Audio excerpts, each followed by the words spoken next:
Hi everyone and welcome back to the fantasyfootballfix.com YouTube channel with me, Tom Campbell. You can find me on X at utterlytc. And in this week's video, guys, we're going to actually be looking at some FPL points because game week 1 is all but in the books. We've got Corey joining us from America. He's going to talk through his game week 1 scenario so far. We're going to look ahead to game week 2, some early statistics as well. So without further ado, guys, let's get right into it.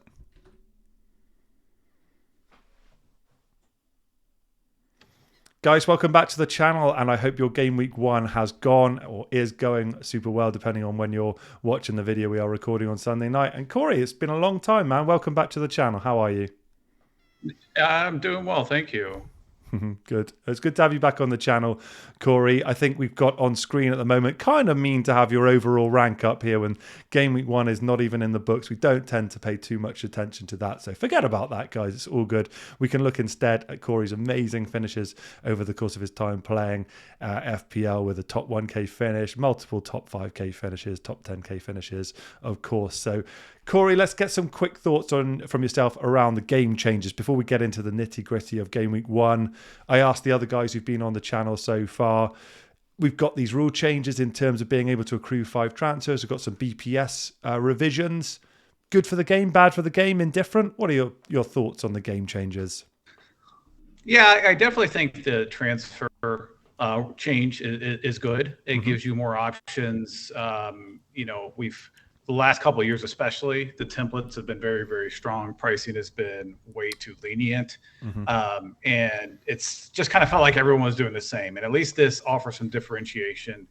Add in the much more reasonable pricing this year. And it feels like there's still going to be a template, there always is, but it's not going to be nearly as strong as it was the last couple of years, hopefully. Yeah, and like all the other guys I've talked to in the preseason, Corey shared those thoughts as well. From yourself, in terms of how you manage, do you see yourself being the type of manager who's going to be able to take advantage of racking up multiple free transfers, or do you think actually that's not going to be something that you're going to see, and you'll still be pretty much firing at will on the free transfers? How do you see it going? Well, if I have game weeks that are in the 6 millions, like this one's going to be, probably not. I will say that I actually thought about the extra free transfers in one of my decisions I made for game week 1. So it was in the back of my mind. And so I do think there's going to be a time when you've got a good team, you've got things pretty much settled, and in the past you might have done a transfer that had a marginal benefit because otherwise you're going to lose it, and now I think you'll have to justify those a little more. So it'll be interesting to see how it plays out. Obviously we don't know, and it's same with the bonus points, right? We don't really know what's going to happen until we start seeing some data and see how it all plays out. Yeah, and that's a nice segue, actually, guys. So in this week's video, actually, we're going to take a look at some early statistics, and obviously it's super early on in the season with game week 1 not having yet completed. But just to give you guys an indication in terms of the type of metrics that we'll be presenting in these videos ongoing throughout the course of the season. So that's going to be an interesting kind of peek at what that underlying data will look like as we begin to progress through the season. And I should say at this moment as well, guys, if you haven't already, then do head over to fantasyfootballfix.com, subscribe over there as well, and you will be able to enable push notifications and see how our elite managers decide to tinker with their teams going into game week 2 and onwards throughout the course of the rest of the season. Corey, I don't think we want to belabor this one. The guys are here to see what team you put together for game week 1, and I'm sure you're super excited to tell us how it has gone so far. So let's get into your game week 1 points so far.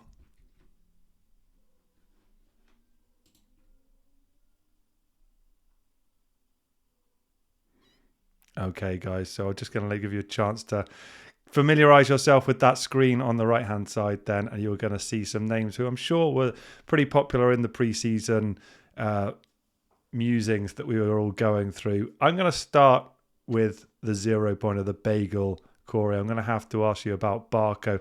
How unlucky did you get with Barco, and did other FPL managers, of which there will be many, who opted for Barco off the strength of a great preseason? Is this just down to pure bad luck? Yeah, I mean, what can you do, right? It was not only was he very good in the preseason, but if you looked on the Brighton fan forums, he was in almost everyone's projected lineup. Oh, yeah. So it was very, you knew there was a chance, but it seemed fairly strong that he would start in game week 1. It wasn't necessarily the easiest fixture, but then Everton just looked awful. God, they did, didn't they? And played what 30 minutes or so with 10 men. Mm-hmm. So, yeah, I think you have to consider yourself fairly unlucky if you've gone Barco. Mm-hmm. He was never going to be likely someone you kept forever, but he was certainly an enabler at the beginning as things kind of settled themselves out and you started to get a better lay of the land. So definitely unfortunate for me and thousands of others. Many other people. Yeah, definitely. I completely concur with that off the strength of such a good pre-season. You're right, like Everton were horrific, weren't they? It's what happens when you start Ashley Young in 2024. You can't expect to take liberties like that and get away with it, can you?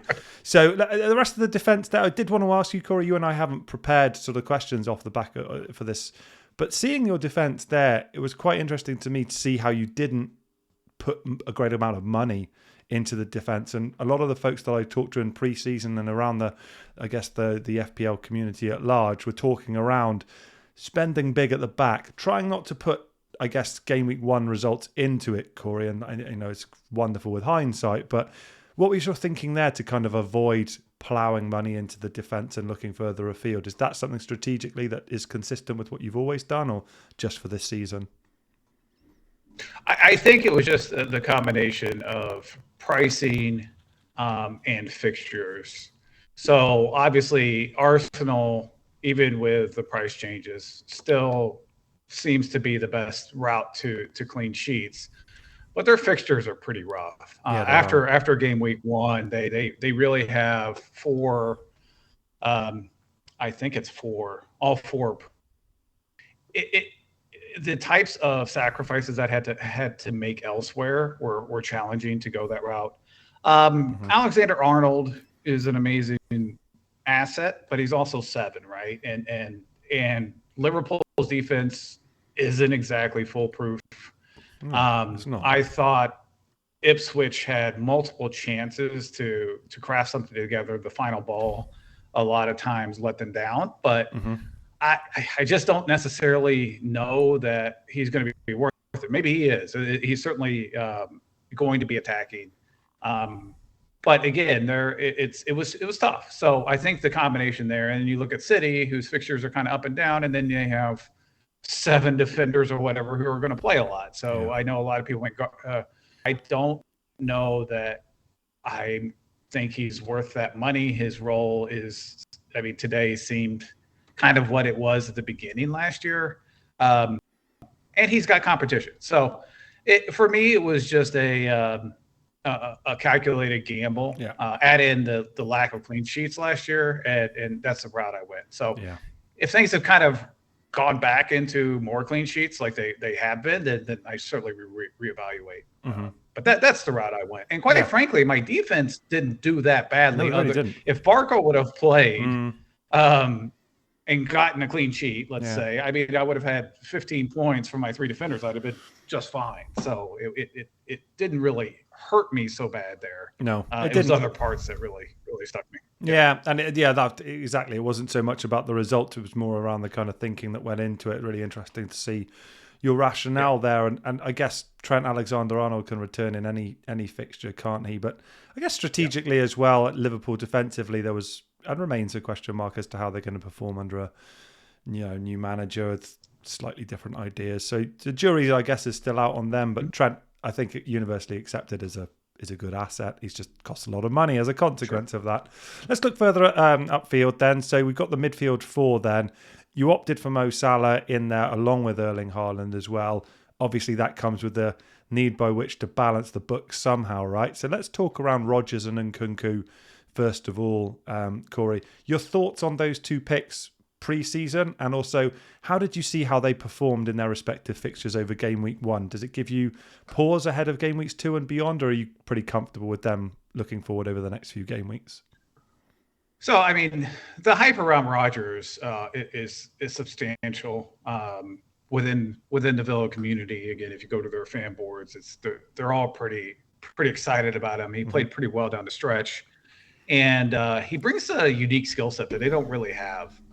And so at his price point, I think he's a great gamble. if it doesn't work out, you're spending 5 million. It's not a big deal. Yeah. In Kunku, Chelsea's a mess. Like they are just a mess. If they play him at the wing like he did today, he's worthless. He just does not. He's not a winger. He doesn't really function well there.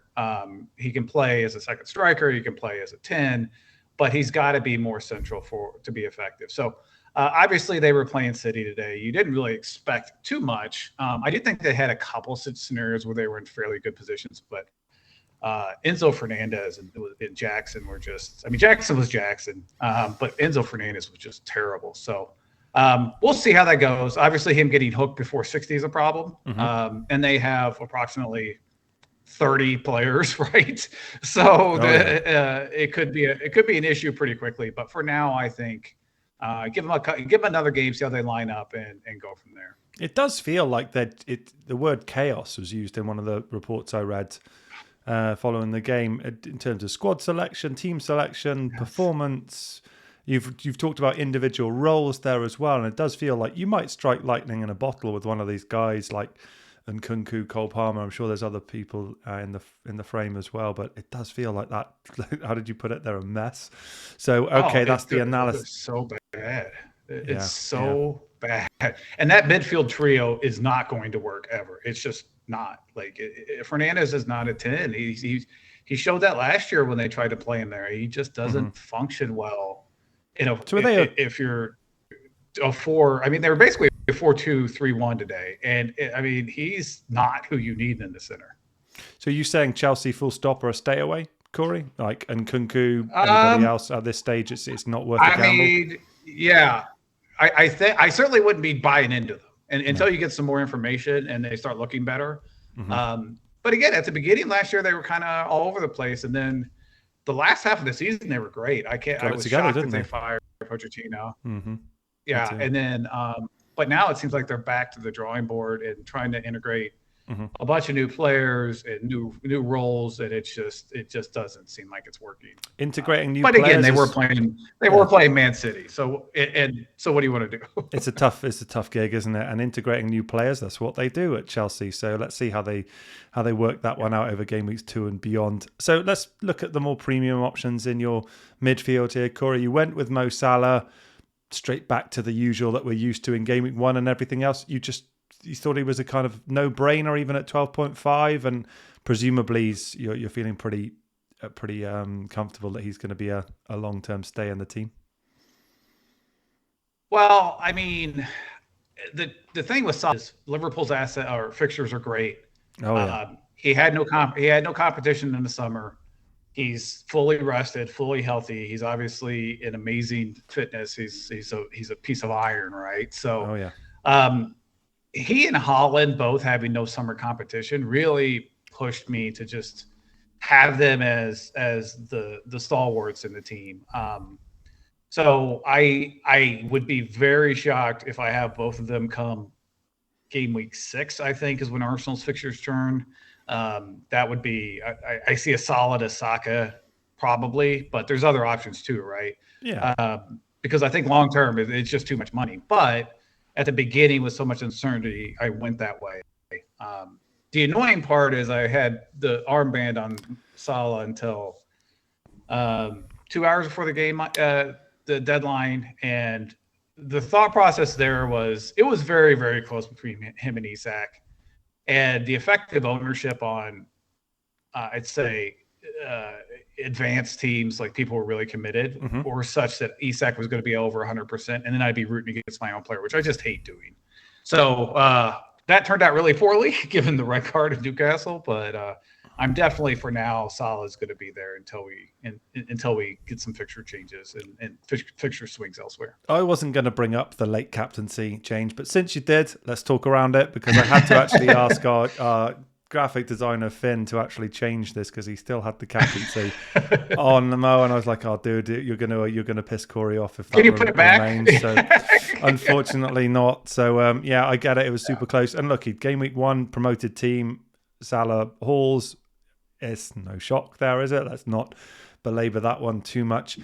I mean, you talked around sort of bad luck around there. That sort of extends or bleeds into Eze. What a performance, right? Could have got so many more points than he did.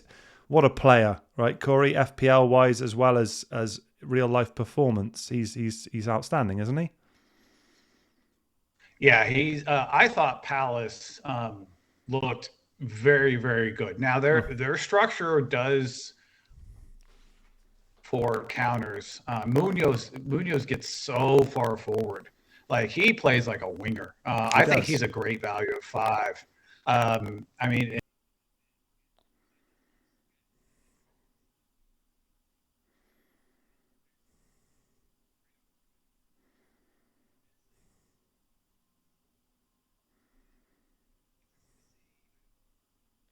just working fitness, which is why he came out because he's a much better player than Edward, and so I think if he's out for a while or whatever, that would be some issues. But they look well put together. Now we'll see if everyone sticks around, but if they do, I think the team's going to be very good.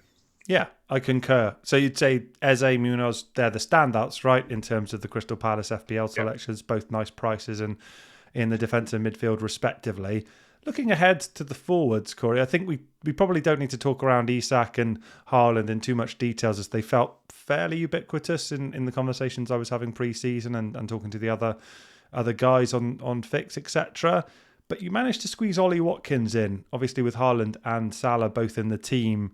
Money is tight once you do that, right? But you found a spot for Watkins.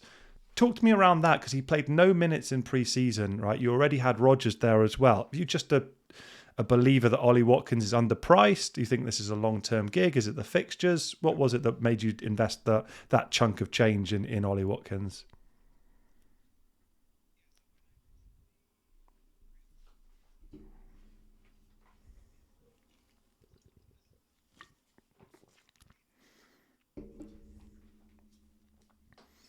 Yeah. And I really wanted Watkins. There was no reason to think he was injured. He was in No. training. He just hadn't featured. But neither had, several other players, Cole Palmer, Foden, those kind of guys, right? Or Palmer might have gotten a few minutes.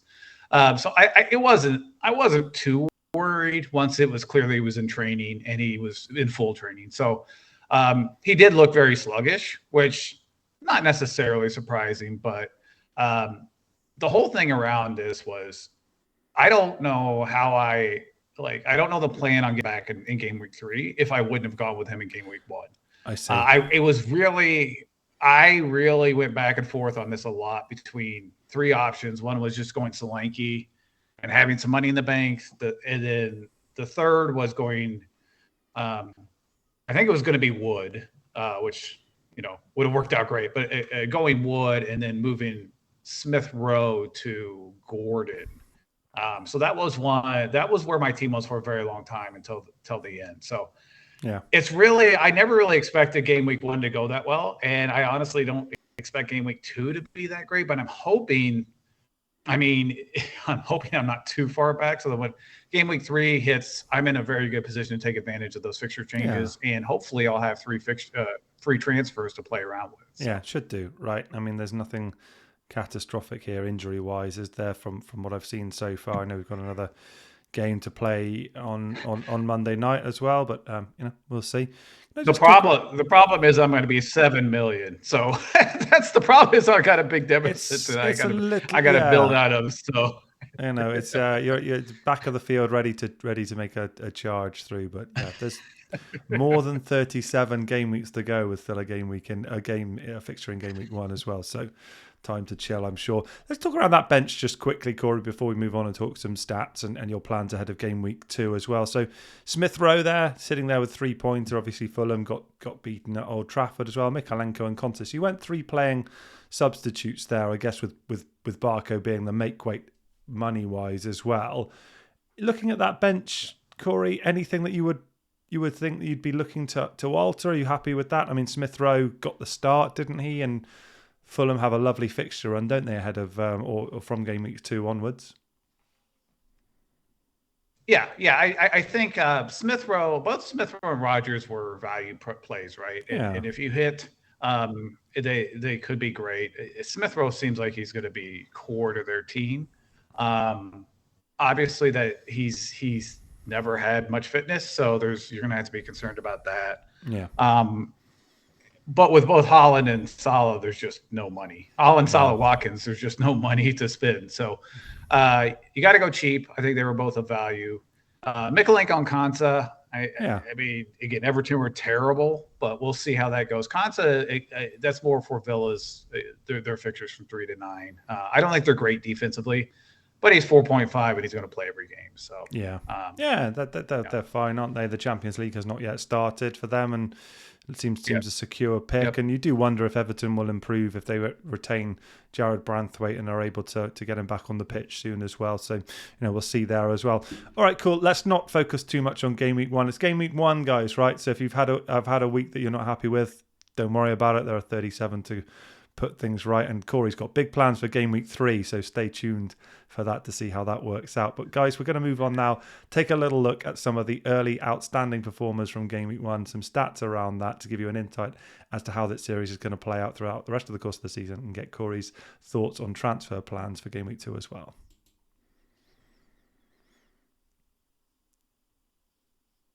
Okay, guys, so we can see here we've pulled out some statistics from game week 1.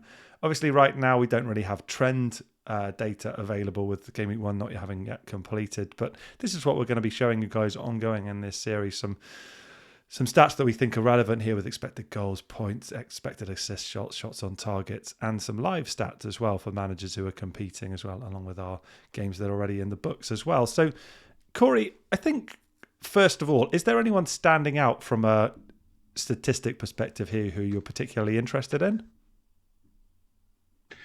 I don't think so. No? Nothing was really that surprising. Mm-hmm. It kind of went as expected. I thought for Chelsea, certainly, again, we spoke of them, they were a mess, but their structure was a little different and unexpected. But the big teams, they kind of went as I thought they would. Mm-hmm. It kind of played out. Obviously, we're incorporating the players from the summer coming back, so we'll see how Foden, if his roles changed at all. They've got multiple wingers that they brought in, and so.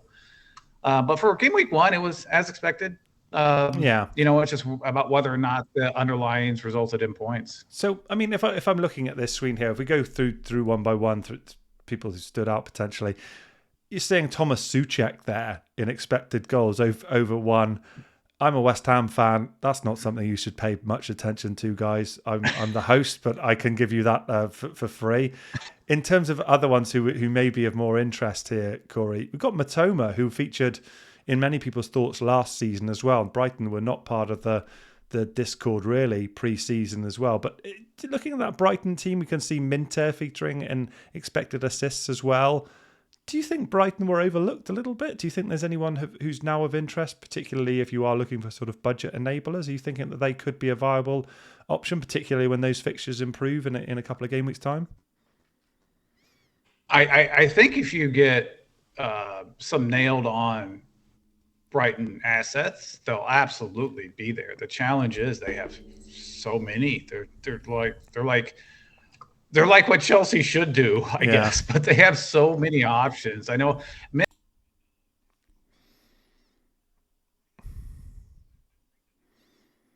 Mm-hmm. And leave him there. He was phenomenal in some parts last year. So, Matoma seems like he's probably pretty nailed, and without Europe this year, he feels like he could be a pretty solid selection. But the rest of them, if you tell me who's going to start, I'll tell you if they're worth it, because that's the problem. They have a lot of potential. Yeah, they really do. And looking at the rest of the data here that we've got, shots on target, I think is an interesting one to see. People, the premium options of Mo Salah and Saka, of course, ones we talked around as well. But Bruno Fernandes seems to have been a pick that was in some folks' teams as well, and owners can feel pretty unlucky, right, in terms of how how he performed in game week 1. 8.5 million. Do you think there's a scenario that you're going to find yourself needing to find a route for Bruno Fernandes into the team, Corey? Do you trust this Man United team in any way, shape, or form? No, I don't trust Man United, but he's been very, very good as an FPL asset every season. Even the last couple, when he's kind of dropped, his underlying data has been great. It's just, they've struggled. So I think fundamentally the challenge with Man United right now is they don't have anyone to score. If they can get someone who can finish chances, like, when Rashford got hot 2 seasons ago, Bruno becomes an excellent asset. So, but he'll definitely be on my radar. At 8.5, certainly not cheap, but it's also not prohibitively expensive. No. It feels like he'll have better underlying data than someone like Odegaard. It's just Odegaard plays in a better team with better teammates, and thus he might end up with more points. Yeah. But his underlines have always been great. So I definitely suspect he'll be on my team at some point. Yeah, I get it. And that point around the forward as well. Do you think when Rasmus Højlund returns, which is not meant to be that far away, particularly with an early international break, do you think that's the point at which we become more interested in Bruno Fernandes? Or do you think there's still a fair amount of work to do for us to trust that Rasmus Højlund's the answer for the striker spot for Man United as well? Yeah, I don't know that I trust him at this point. We have to see some evidence that he is he's the answer. It feels like it feels like someone like Tony. And I'm not big on recruiting someone of that 28 or what is he 28, 29. But it feels like as a stopgap measure, if someone like that there would be really changing for that team. So we'll see what happens. There's a long way to go in the transfer window. Still a couple of certainly weeks. Certainly not a huge Højlund fan at the moment. No, still a couple of weeks, guys, for clubs to make transfers as well, which could, of course, massively change the FPL landscape. Corey, I've got to ask you, obviously, super early on in the season, the plan is to accrue transfers. Is that what you're looking to do ahead of Game Week 2? Roll in with the same bunch of guys we had on the previous slide for Game Week 2? No transfers? Yeah, there's no reason to knee-jerk. Let it go with Game Week 2. Honestly, probably Game Week 3, unless we start seeing some injuries, or if if Barco is bitched again, or Nkunku is pulled or doesn't start, then maybe you start reconsidering. But it's way too early. These teams aren't at all settled. We won't really have a good feeling for how things are shaking out until the end of the transfer window. Everyone's healthy and got reintegrated to the team. Then we'll have a better understanding of who the options are and where to put our focus.